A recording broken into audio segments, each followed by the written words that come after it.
Welcome back to Ultra Uncovered. I'm Russell Ditsworth, joined as always by Corinne Shalvoy, and today's special guest, Graham Shalvoy. We are coming at you with a special episode of the Cocodona Daily, the Dona Daily. I'm in Colorado, Graham's in Colorado, and Corinne is on the ground in Arizona, so she might look a little dark if you're watching this on YouTube, but we are here.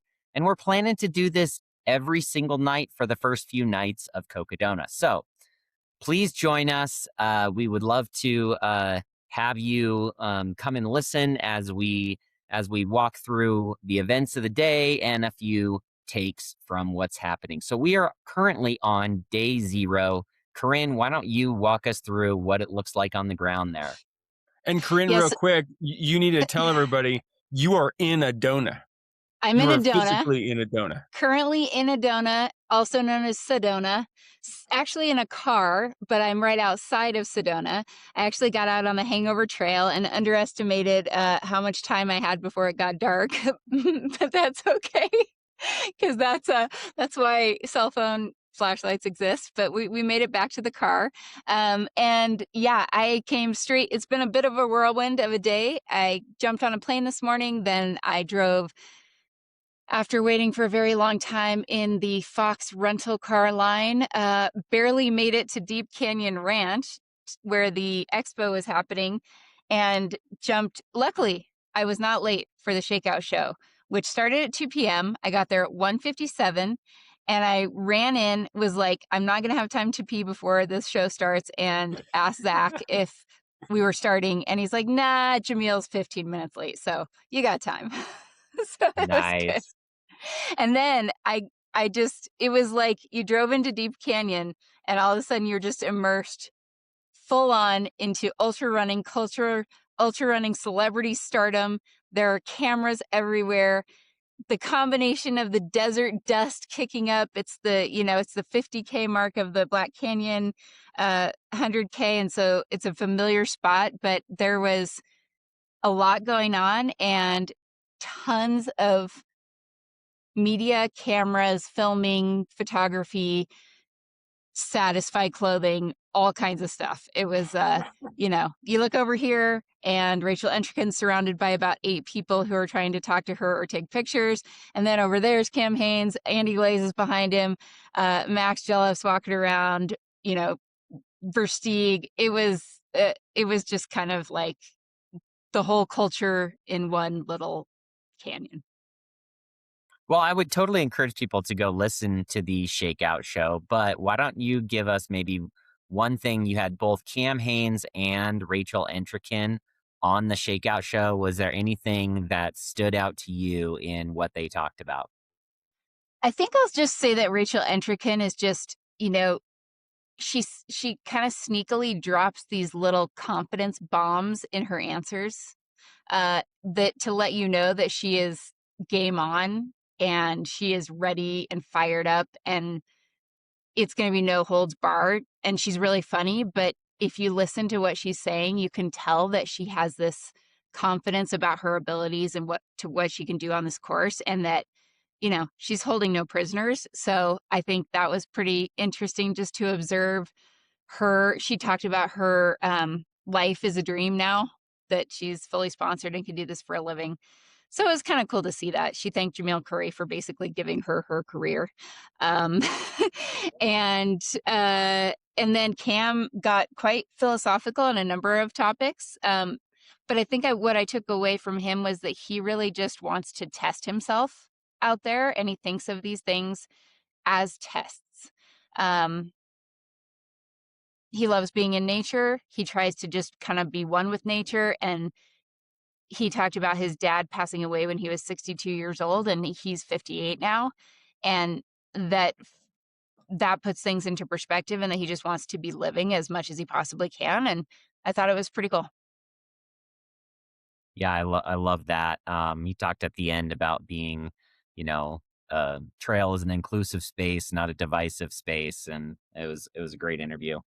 All right, well, quick run of show. We are going to talk about some of the favorites today. We are going to get a deeper dive into Graham's weather report. And so maybe that's the best place to start here. Chris Warden made a comment that you can't trust an Arizona 10-day, but Graham doesn't just look at a 10-day. Graham looks at models. So what do you got for us, Graham? It's true. Yeah, I did check it out, and I read the scientific briefing for the Arizona area, both the Flagstaff science on it, and then there's like a North Phoenix science group that does it. So, I mean, pretty interesting. Different than last year, right? Last year was cold and rainy, especially at the start, and then it kind of blew out and got nicer, but it was cool the whole time. Years before, it's been super hot and really scorched people, especially in the beginning when you're at low elevation. This year will be unique. I think it'll still be warm, but Deep Canyon Ranch, I think it was going to be like 65 degrees, but cloudy. So even as the sun comes up, as they get going, I don't think the temperature is going to jump like it normally would do.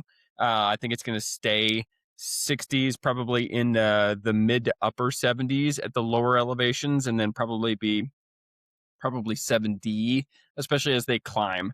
So I think that's kind of what we're going to see, especially for tomorrow. But I think it's going to be cloudy most of the day. So pretty good conditions, especially to start.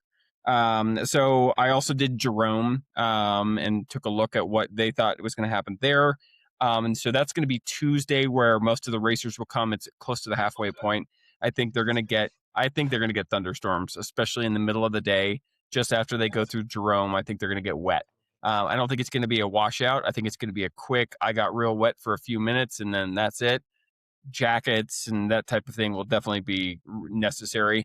If the people are coming up into the Jerome area, like the mid packers, back of the packers, I think they'll still get wet. So I think it's going to be Tuesday, especially, is going to be kind of the weather day. And then Tuesday night, as you know, people leave Jerome, start heading towards Flagstaff.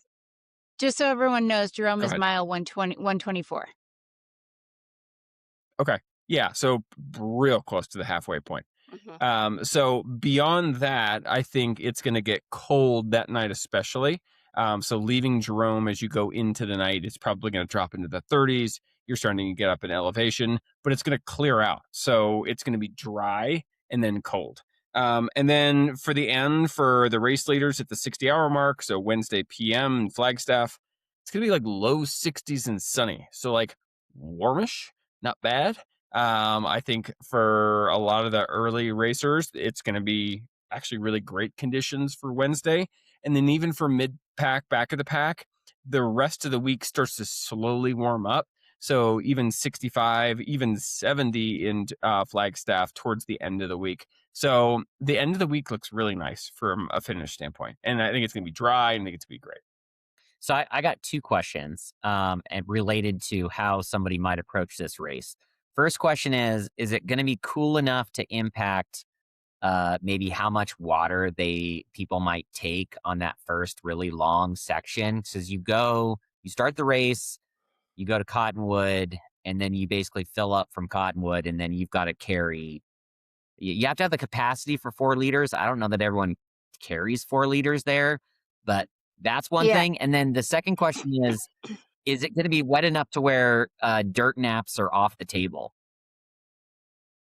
So I think it's going to be wet during the day. So if someone was going to try to take a nap during the day, which I don't think happens a ton, I think that's more of an evening thing that you typically will see people do it. I mean, I'm sure people do it during the day occasionally, but I think it's going to be like thunderstormish, where it would be a pain in the ass to try to take a nap during. But I think it's going to be a quick thing. Like for an hour total, it's going to rain and then it's going to be out of there. So I just don't think it's going to be impactful in that area. From the water question, I mean, upper 70s and cloudy, it's still warm enough that you're going to need pretty good water for those sections. 4 liters sounds like a ton. I don't know if 4 liters is going to be required, but it's hard to know. It depends. Yeah. It's probably pretty individual. It's not going to be like a scorcher. So yeah.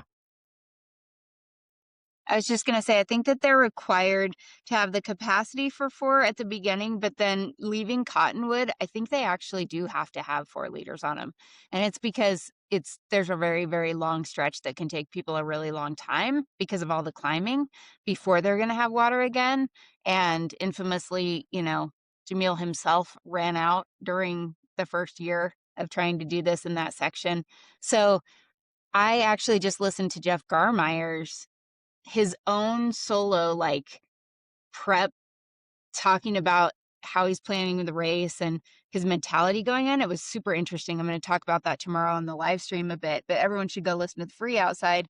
He said he's actually going to take more than 4 liters in that section himself, because Okay.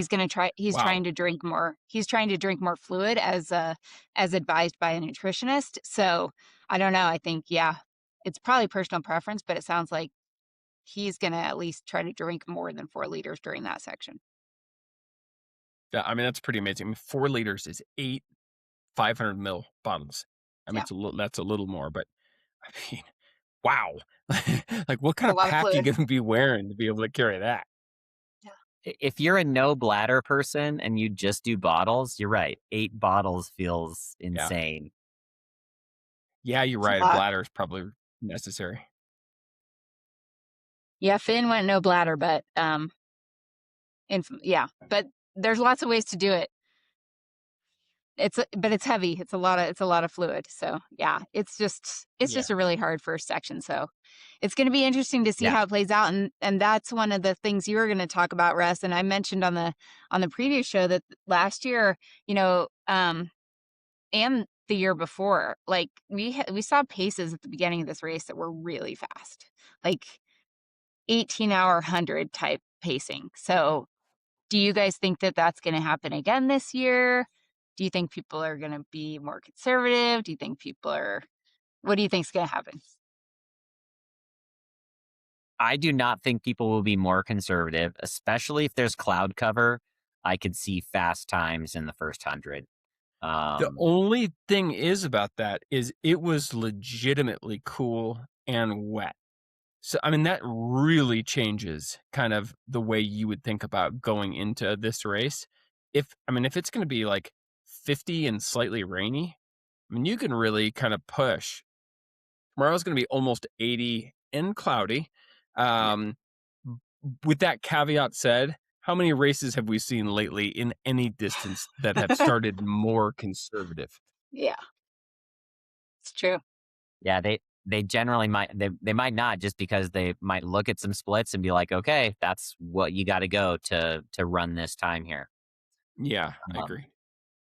Yeah, so I thought it might be interesting to just run through like a quick list of contenders. A lot of people tonight and maybe previously have been looking on their fantasy free trail picks and trying to decide who they're going to put in their top 5. Yeah, Graham's got his hand raised.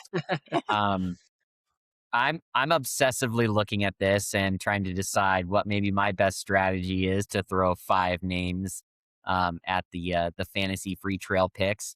And I kind of see this very differently than maybe setting up like a power ranking for like who is just like coming in the strongest necessarily. If you're going to pick 5 names, you want them to score. And I just don't know that we've seen in the past at Cocodona. We've always seen surprise people drop. No one maybe thought that Courtney would drop last year. So to me, that was a surprise DNF. And if somebody like Courtney can drop, it really could happen to anybody across a distance like 250 miles. So, Okay, so I how do wrote a you bunch think of of names them? down. Yeah, how do you think of Say them if again? they're not power rankings? Are you thinking of consistency? Like, who can you rely on? Okay. Yeah, to me, like thinking about like somebody like Jeff Garmire, who's five-time finisher, has finished every version of this race. I mean, could he DNF? Sure. But I have a much higher confidence that he is going to finish somewhere in that top 10 than maybe somebody who I think could win the race, but could also maybe has a non-zero DNF chance. Nice. All right, let's hear some of your names. Who are your contenders, Russ? Okay, I'll run through contenders on the women's side, and then I'd love to hear everybody's top 5 as it stands right now in their fantasy free trail ballot. So, obviously Courtney Dauwalter, Rachel Entrekin, last year's second place Lindsay Dwyer, um, Megan Eckert, Mika Fuse, Laura Jones, Sally McRae, Heather Jackson. I've written down Holly Stables and Lila Goudreau, as well as Manuela Villaseca. So I've got 11 names on the women's side, and I'm probably leaving some out as well. But those are kind of the ones that I was choosing between to kind of evaluate that top 5 for me on the women's side.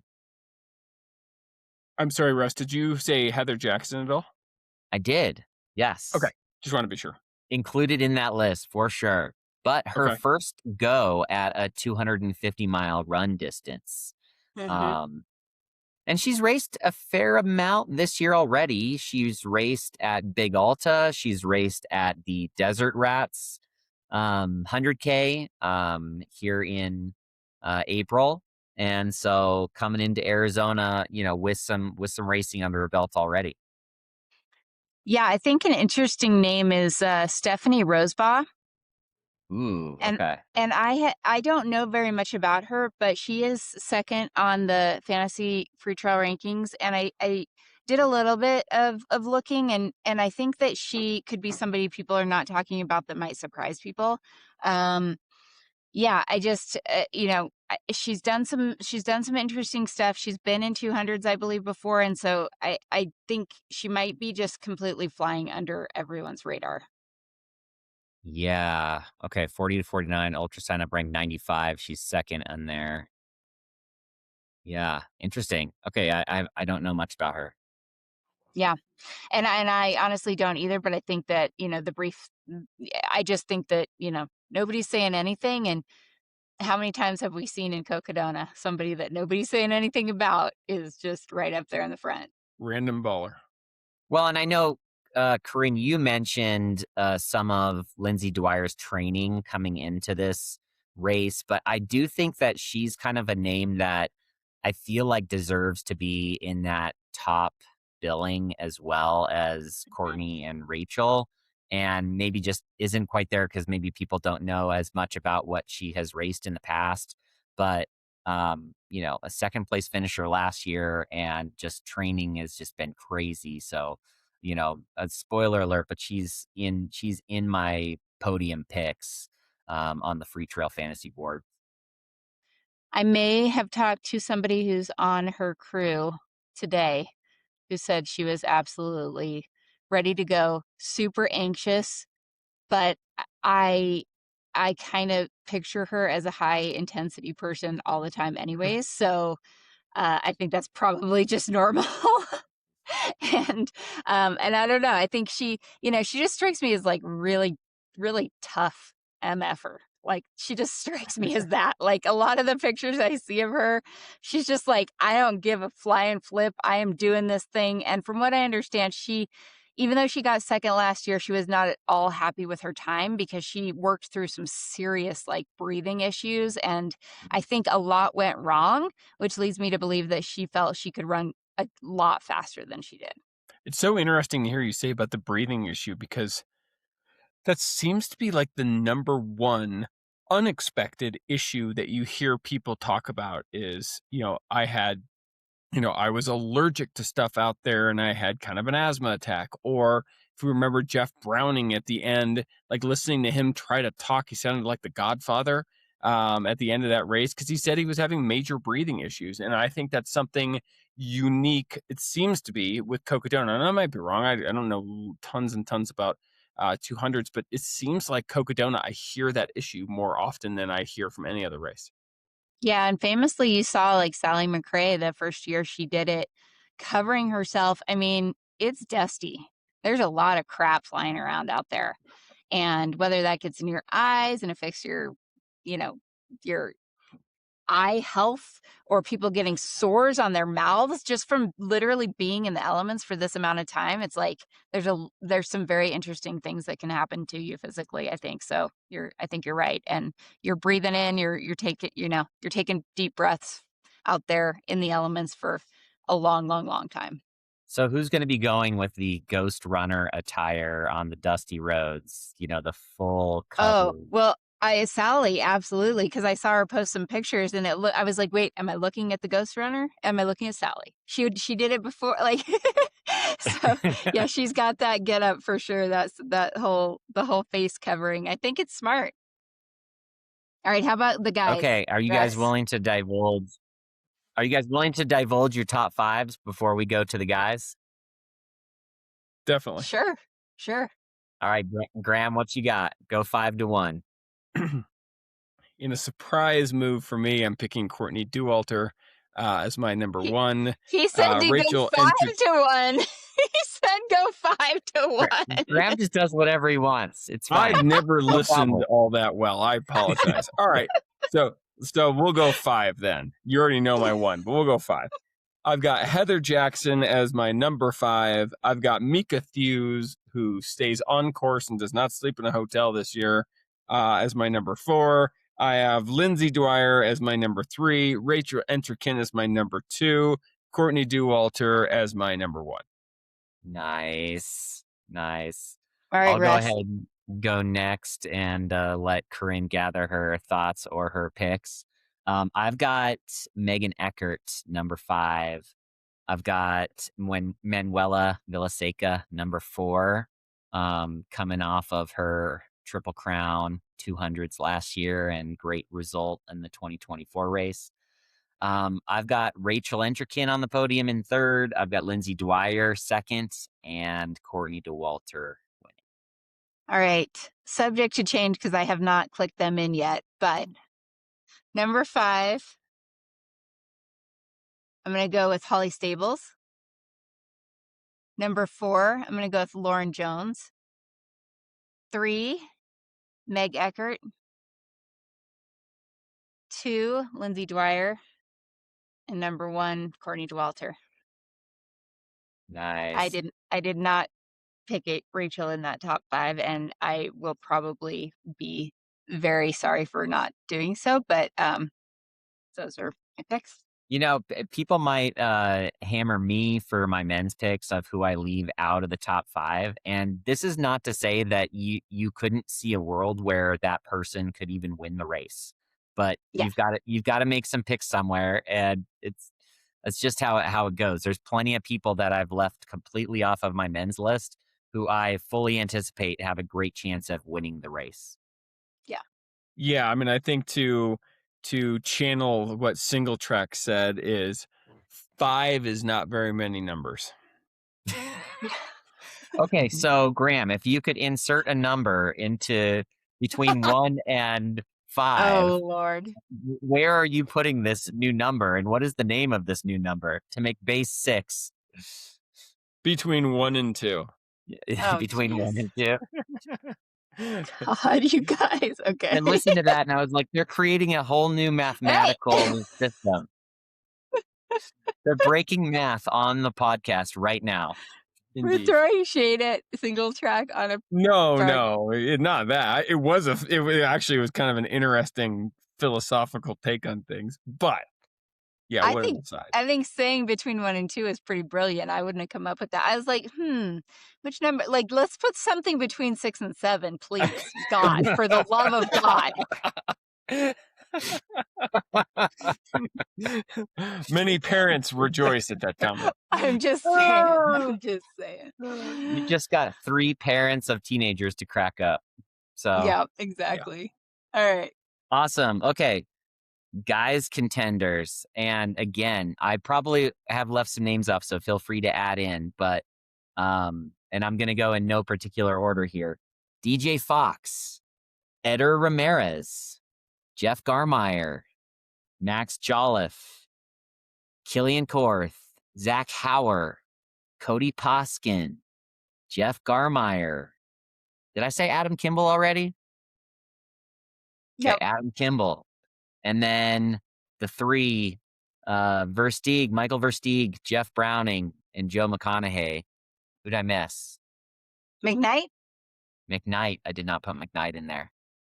I think Jeff Pelletier is flying way under the radar and is a pretty solid, long trail.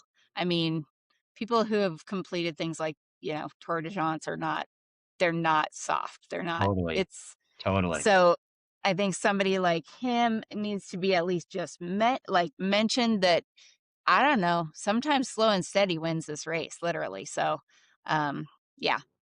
Those are just a couple that I did not hear in that list that I would bring up. Well, I think with someone you were mentioning Tour, I think even though the races could not geographically be more different, Tour is a great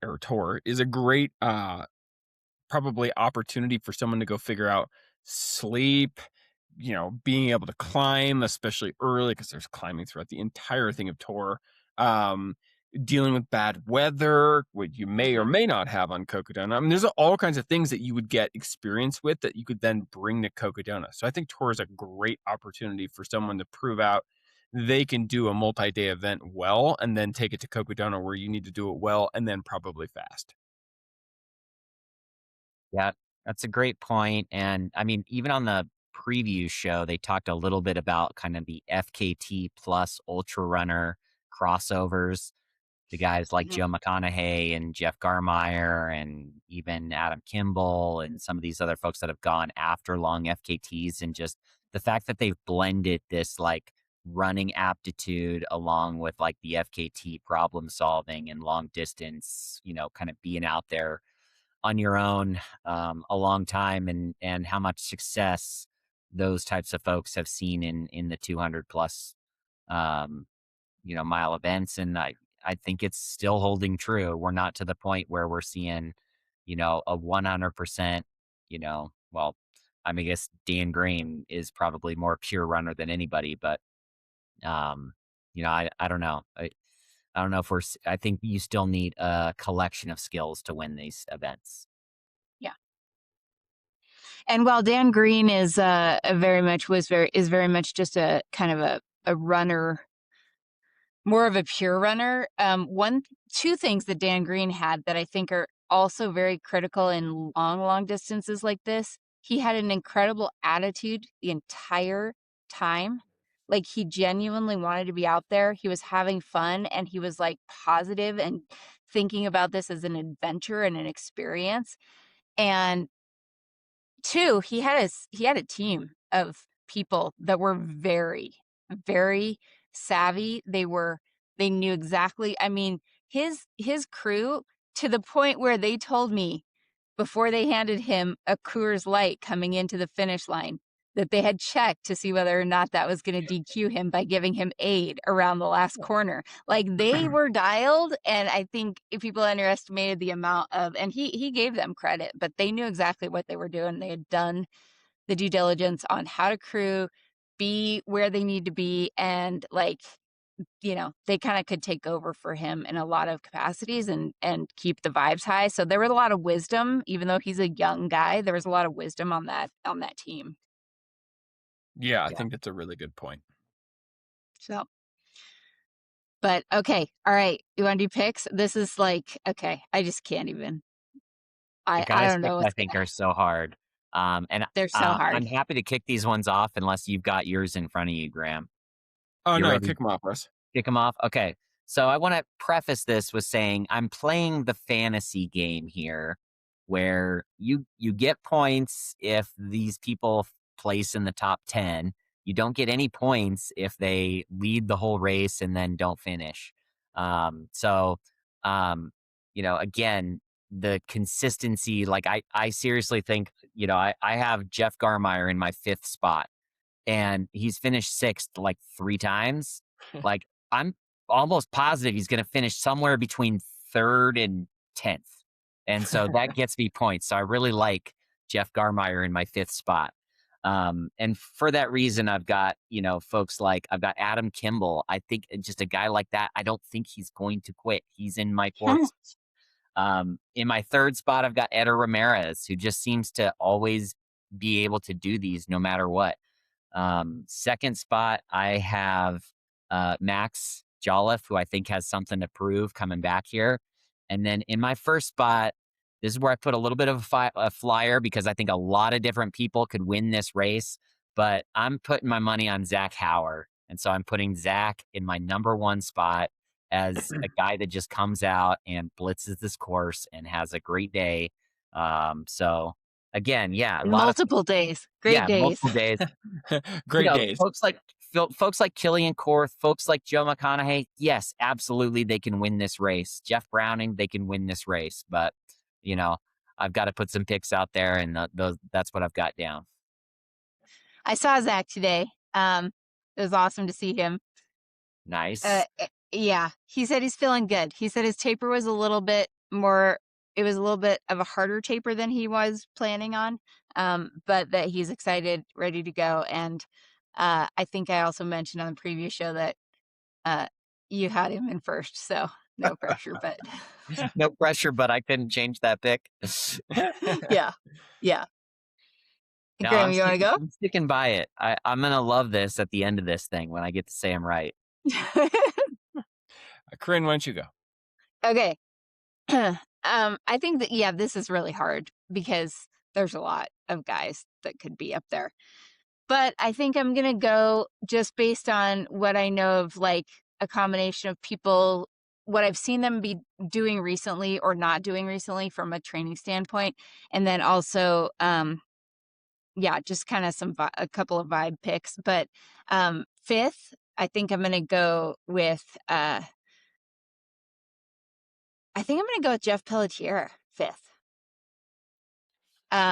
Fourth, I think I'm going to go with Eder Ramirez. Third, Miss Air friend Zach Hauer. Second, Cody Poskin. And I think Killian Korth is going to win this race. Nice. Wow. Nice.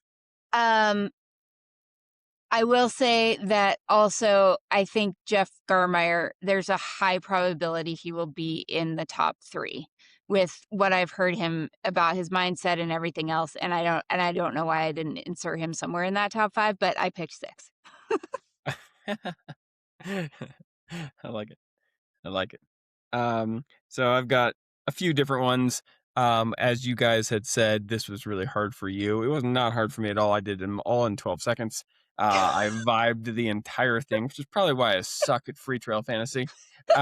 So anyway, I've got Jeff Garmire also in 5th. I have Killian Korth in 4th.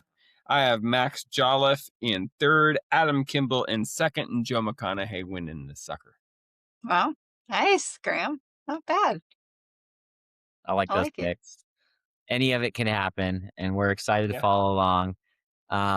We're at 33 minutes. This has been day 0 of the Dona Daily, and so we're looking forward to having you join us for day 1 in the evening. Sometime tomorrow evening. Yeah, sometime tomorrow evening, and this will go out sometime this evening. You may listen to it before the race starts. You may listen to it after the race starts. One way or another, follow along on Mountain Outpost, starting to live stream tomorrow morning at 4:30 a.m. local Arizona time. The race starts at 5 a.m. and we are going to be on all day. I think I go live at 10 or 11 a.m. tomorrow. So hope to see everyone in the chat and can't wait for many days of following dots and images and cameras and drones through the beautiful landscape of Arizona.